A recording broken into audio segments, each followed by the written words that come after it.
வச்சிருந்தாங்க. அவர் லாஸ்ட்ல டென்ஷன் ஆயிட்டார், தூக்கி எரிஞ்சிருவாருன்னு பயமாயிட்டு எனக்கு. அதெல்லாம் கொடுத்துறீங்க திரும்ப எரிங்க அப்படின்னா. அதாவது இரண்டு அணிகளும் சிறப்பாக பேசினார்கள். நான் ஏற்கனவே சொன்னது போல் முதல்ல மேடையில வந்து உட்காரணும், அதே நம்மளால வர முடியாது. அதுக்கே அவங்க வந்தாங்க, அதுக்கே அவங்க இருவேர்களுக்கும் ஒரு பாராட்டு தெரிவிக்க வேண்டும். எல்லாத்தை விட மிக சிறப்பாகவும் பேசினார்கள். இன்னும் பேசுறதுக்கு இருக்க முடியாது, டைம் இல்லை. கதவு கூட்டணும், சாவியை கொடுக்கணும், பல வேலை இருக்கு நமக்கு. இந்த இடத்துல வந்து வீட்டில் தமிழ் மொழி கற்றுக்கொள்கிறார்களா, பள்ளியில் கற்றுக்கொள்கிறார்கள்? ஆம், நாங்கள் ஒத்துக்கொள்கிறோம், வீட்டில் தான் கற்றுக்கொள்கிறோம். ஆனால் எந்த ஒரு மொழியாக இருந்தாலும் நீங்க பேசுவது மட்டும் மொழி அல்ல.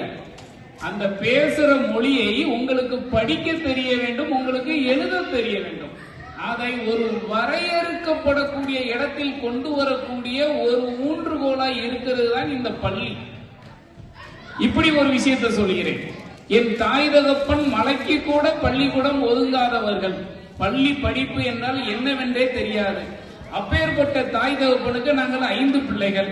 எனது மூத்த அண்ணன் டாக்டரேட் PhD, இரண்டாவது அண்ணன் ME இண்டஸ்ட்ரியல் இன்ஜினியர், மூணாவது அண்ணன் MLM MBA, நாலாவது அக்கா MSc MPhil MEd, அஞ்சாவது நான் ME இண்டஸ்ட்ரியல் இன்ஜினியர். ஒரு படிக்காத தாய் தகப்பனுக்கு 5 படித்த பிள்ளைகள்.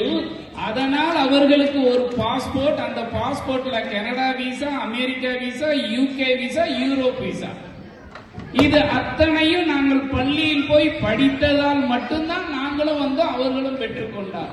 அதனால் வீட்டில் தான் நீங்க சொல்லிக் கொடுப்பது 25% இருந்தாலும் 100க்கு 200% பள்ளியில் மட்டுமே என்று சொல்லி தீர்ப்பினை வழங்கி விடைபெற்றுக் கொள்கிறோம். நன்றி.